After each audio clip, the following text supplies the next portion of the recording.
vom dicken Herr Sebastian. Grosstante Eulalia.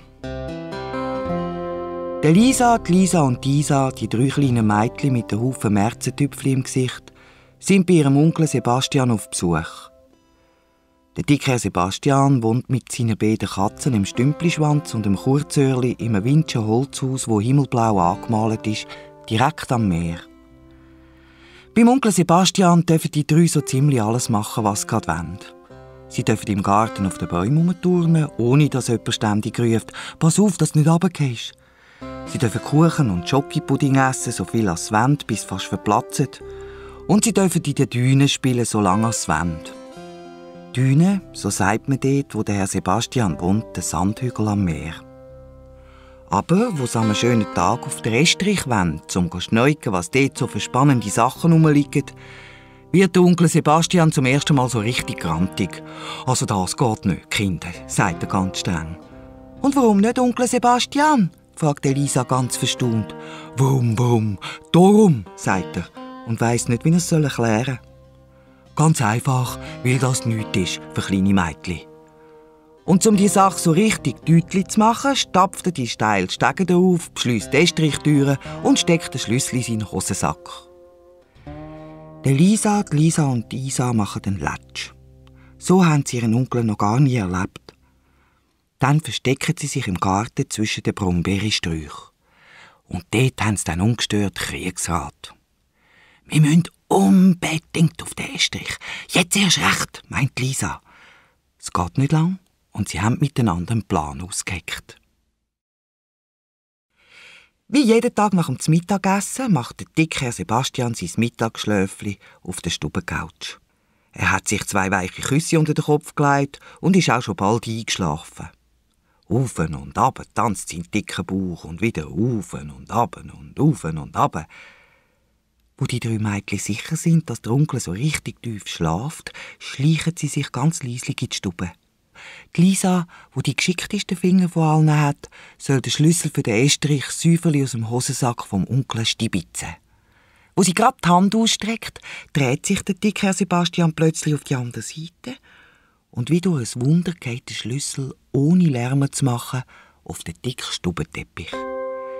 Tiefig liest Elisa den Schlüssel auf und noch tiefiger düseln die 3 aus der Stube. Auf der Zechenspitze schleichen die Stege drauf in den oberen Stock. Einmal giert das Holz so laut, dass alle 3 zusammenzucken und mucksmüsli still stehen bleiben. Allem Anschein nach ist der Onkel nicht verwacht. «Jetzt nichts wie los, husch, husch, die Estrichstege drauf!» Wo sie endlich vor der Estrichtüre stehen, machen sie zuerst einmal einen tiefen Schnuff. Der Lisa steckt den Schlüssel ins Schloss und stößt ganz langsam die schweren Türen auf. Quietscht es ganz laut. Wieder sind sie müchsli still und hören. «Die müssen wir auch wieder einmal höhlen», schimpft Elisa dann leislich. «Hoffentlich ist der Onkel Sebastian nicht verwacht», wispert Isa und macht vor Angst fast in die Hose. Man sieht fast nichts auf dem Estrich und es müffelt. Vergebens tasten die 3 kleinen Mädchen nach einem Lichtschalter. Nur durch ein winziges, halbrundes Fensterchen kommt ein bisschen Licht rein, in den grossen Raum, der mit allem Möglichen vollgestopft ist. Alles ist mit einer dicken, grauen, pudrigen Schicht überzogen. «Wie wenn sie mehr als 100 Jahre nicht mehr abgestaubt worden wäre», meint Elisa leislich. «Wow, ist das unheimlich da», flüstert Lisa. «Also mir gefällt es da oben überhaupt nicht», sagt Isa und hebt sich fest an der Hand der älteren Schwester. Unterdessen haben sich die Augen so langsam an das bisschen Licht gewöhnt und sie können die Sachen im Estrich schon ein bisschen besser sehen. Zwischen den Balken, den Pfosten und den Schränken spannen sich riesige Spinnhuppeln. Alles steht und liegt kreuz und quer, zum Teil zum Dropsi. Ganze Beigen von Büchern und Heftchen, ein paar Krüge und Pfannen, ein grosser Koffer, eine alte Nähmaschine, ein blechiges Wasserbecken, ein Lampenschirm und ein Kleiderständer. Und dann sehen sie es. Auf dem Holzboden, klar und deutlich. Ein Abdruck im Staub. So dass es den 3 kleinen Mädchen Angst und Bang wird. Auf dem Boden ist eine Fußspur zu sehen. Eine Fußspur wie von einem erwachsenen Mensch mindestens. Da sind noch mehr Spuren, aber ganz winzig, zischt Lisa. Das sind Mäuse, beruhigt Lisa die kleine Schwester. Oder Ratzen, meint Isa, wo Ratzen überhaupt nicht schmecken kann. Auf einmal hören sie aus dem finsteren Ecken ein Geräusch.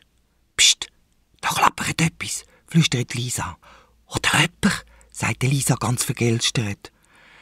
Müchsli still stehen sie da, die drei. Und hören und hören. Da, wieder. Jetzt hören sie es ganz genau. Gruselig tönt es aus dem hintersten Winkel vom Estrich, so wie wenn jemand mit den Zähnen klappern würde. Vielleicht ein Geist, der friert, flüstert Isa. Geister kommen doch nur zur Nacht, zischt Lisa. Unterdessen ist der dicke Herr Sebastian unten in der Stube auf der Couch aus seinem Mittagsschläfli verwacht. Er kehrt sich nochmal hin und her und streckt sich. Dann steht er auf und geht in den Garten raus, schauen, was echt die Mädchen so machen. Weit und breit ist nichts und niemand zu sehen. Komisch, brummelt er vor sich an. Wo stecken echt die rum?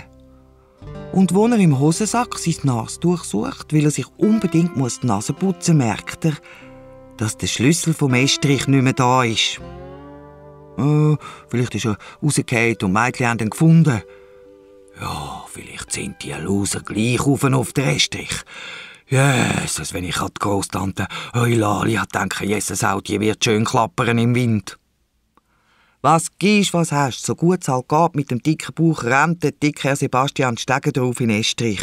Lisa, Lisa, Elisa, Isa, sind ihr da oben, ruft er.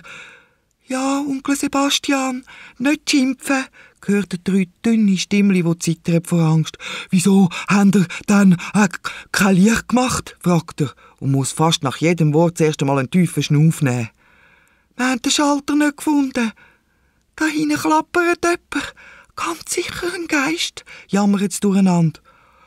Habe ich euch nicht verboten, auf den Estrich zu gehen? Schimpft der dicke Herr Sebastian. Ich habe schon gewusst, wieso.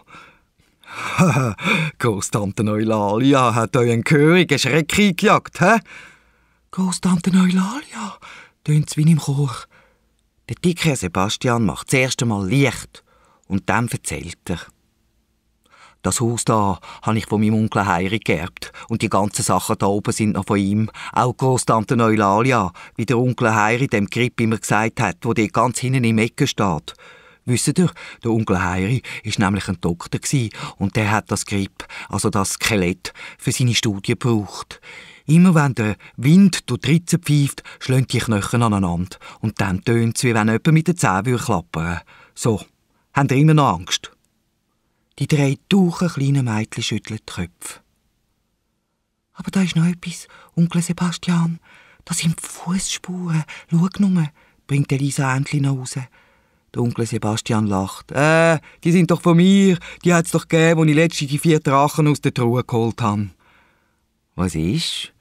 Soll ich euch jetzt einmal Großtante Eulalia zeigen? Ist sie ziemlich gefürchtig, Onkel Sebastian, wollte Elisa wissen. Sie wird schon nicht beißen. Kommt, meint der Onkel Sebastian und geht voraus, zuhinterst hintere in hintersten Ecke vom Estrich. Die 3 Mädchen wissen nicht so recht. Eins gibt dem anderen einen Schupf. Komm du zuerst. Nein, du. Nein, du. Ihr habt doch nicht etwa Angst vor einem Haufen Knochen, oder? Mit grossen Augen schauen Elisa, Lisa und Isa das Grip an. Wo Großtante Eulalia zur Begrüßung mit den Knochen klappert, verschreckt sie und weichen ein paar Schritte zurück. Wir gehen lieber wieder voraus und spielen im Garten, Onkel Sebastian. Und schon siebelt sie davon und stürchelt die Estrichstege ab. Wo jetzt muss der dicke Herr Sebastian die Estrichtüren nicht mehr beschliessen. Und am Abend, wenn der Wind ums Haus heult und pfeift, kann man, wenn man ganz genau hört, das Klappern bis ab ins Schlafzimmer hören. Das ist Großtante Eulalia, flüstert dann Elisa, Lisa und Isa. Sie hat dort sicher wieder kalt.